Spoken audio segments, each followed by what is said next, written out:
안녕하십니까. 진세걸 사랑의 집 가족문화연구원의 이사장 주수일 장로입니다. 여보, 당신 왜 오늘 기분이 나빠요? 직장에서 무슨 일이 있었어요? 아내가 물었습니다.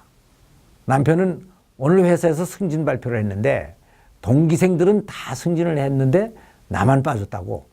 에이, 사람 몰라보는 이놈의 직장 집어치우든지 해야지 하고 투덜거렸습니다.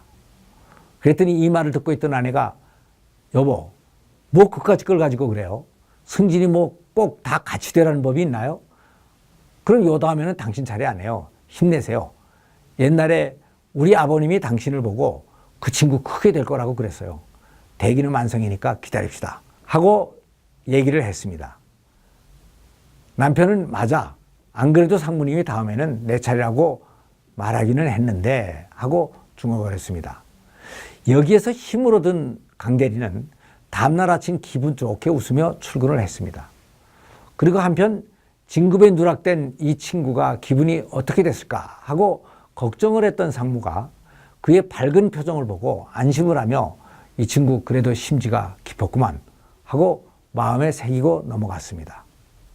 결국 그렇게 나가던 강 대리는 그의 적극적인 자세와 좋은 인간관계로 계속 승진이 됐고 그 회사의 중요까지 되어 큰 역할을 하게 됐습니다. 이렇게 아내의 칭찬과 격려는 남편의 능력을 개발하고 사회생활을 적극적으로 할 수 있게 하는 최고의 보약이 되는 것입니다. 그런데 여기에 또 다른 하나의 경우가 있습니다. 여보, 나 오늘 과장으로 승진했어 하고 기분 좋게 퇴근한 남편이 한마디 했습니다. 그런데 남편이 박사나 교수가 되지 못하고 개인 기업체에서 월급쟁이로 있는 것에 대하여 근본적으로 불만을 가지고 있었던 아내가 한마디 했습니다. 아니, 당신 친구들은 작년에 다 진급했잖아요. 개인 회사 과장이 뭐 그리 대단하다고 그래요? 이 정도에서 안주하지 말고 꿈을 더 키우세요. 그래서 그 후에 출근한 남편은 회사 일보다는 꿈을 키우는 데 더 신경을 쓰게 됐습니다. 자연히 근무 의욕이 줄고 그것이 상사의 눈에 띄어서 몇 번 주의를 받다 보니 결국 다음 진급에는 누락이 됐고 자의반 타의반으로 사표를 내게 됐습니다. 에이, 사업이나 한번 멋들어지게 해봐야지 하고 사업을 벌렸습니다. 그러나 자본이 든든하지 못한 사업이 성공할 리가 없어서 결국은 큰 손해를 보고 끝냈습니다. 할 수 없이 새 직장을 구해 다시 나가다가 그 직장을 그만두고 몇 번 그렇게 하다 보니 승진도 못하고 결국은 뒤처지게 됐습니다. 그러던 중에 전에 다니던 직장에서 자기 밑에 있었던 친구가 중역이 됐다는 소식을 들었습니다. 내가 그대로만 있었어도 그건 바로 내 자리였는데 하는 생각이 들었지만 때는 이미 늦었습니다. 별 생각 없이 이렇게 무심히 던진 아내의 말 한마디가 결국은 남편의 앞날을 이렇게 바꾸게 됐던 것입니다. 남자는 여자와 다른 점이 많은데 그중에 특히 다른 점이 여자에 비하여 영웅심이 많다는 것입니다. 이것은 남자들은 대외적인 활동을 많이 하면서 가장으로서 가정을 지켜야 하기 때문에 하나님께서 특별히 남성들에게 부여하신 기능입니다.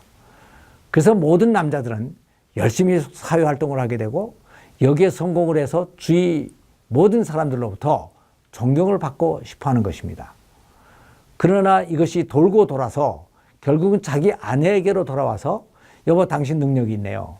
내가 무슨 복에 당신 같은 신랑을 만났지? 하는 말을 들을 때까지 그 성취감이 완성되지가 않는 것입니다.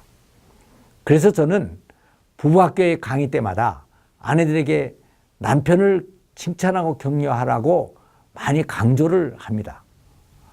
그러면 아내들이 꼭 하는 말이 하나 있습니다. 그것은 바로 저희 남편은 존경스러워야 존경을 해주죠 하는 말입니다. 그래서 저는 다시 이렇게 말을 했습니다. 존경스러운 남편이라면 누가 존경을 못합니까?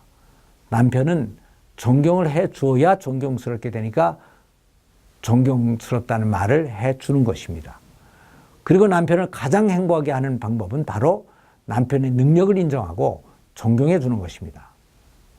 그래서 남편이 이렇게 행복해지면 자신감을 가지고 아내를 사랑하게 되고 아내도 이에 따라 행복해지는 것입니다.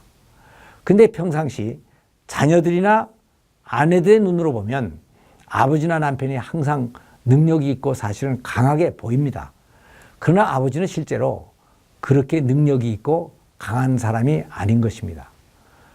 남자란 강해야 되는데 오히려 그렇게 강하지가 못하기 때문에 남자들은 겉으로 그렇게 강하게 보이려고 열심히 노력을 하는 것입니다. 그러니까 이러한 가정의 약점을 알고 존경과 칭찬을 해 주어야 되는 것입니다. 최근 계속적인 불경기 속에서 현대의 아버지들은 많은 어려움을 당하고 있습니다. 물론 이 경제적인 어려움 속에서 가장인 아버지의 역할과 아버지의 중요성이 다시 부각되기도 했지만 남성들의 어깨가 많이 무거워진 것도 사실입니다. 그래서 요즘 남자들은 이런 고백들을 많이 합니다. 사는 게 아닙니다. 회사에 충성을 다하며 일벌레라는 소리까지 들으며 열심히 살아왔는데 지금은 찬밥 신세라니까요. 가문 얘기만 나오면 아주 초조해지고 밥맛이 없어서요. 그런데 그렇다고 성질대로 속 시원하게 사표를 던져버리고 나올 수도 없는 것이 현실입니다. 그 이유는 40대 샐러리맨이라면 자녀들의 교육비가 가장 많이 나갈 때이고 여기저기서 지출할 것이 많기 때문입니다.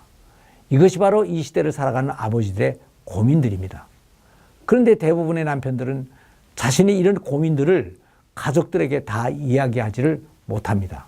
그 이유는 이런 가정경제의 문제들은 자신이 책임이라고 생각하고 있고 또 여기에 문제가 생기면 결국은 자신의 무능력이 드러나기 때문이라고 생각하기 때문입니다. 그래서 흔히 이 고민을 잊으려고 술에 많이 빠지게 됩니다. 그런데 그러면 문제가 더 심각해지는 것입니다.